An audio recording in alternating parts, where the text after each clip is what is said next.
Добре дојдовте на каналот за микроскопирање. Објектот за наблюдување во ова видео е врвен коренов меристем. Врвните коренови меристеми се од два типа: отворен и затворен тип, во зависност од тоа дали меѓу кореновиот капа, калиптрата, и останатите ткива има јасна граница или не.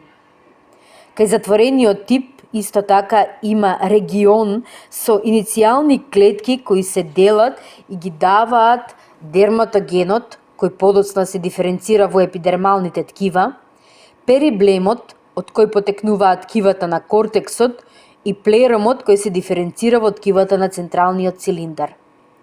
Кај отворениот тип нема јасна граница помеѓу меристемот и калиптрата и има три зони на меристемски клетки: прокамбиум, од кој ќе произлезат ткивата на централниот цилиндар; основен меристем, кој ќе ги даде кортексот и протодерм за епидермалните ткива.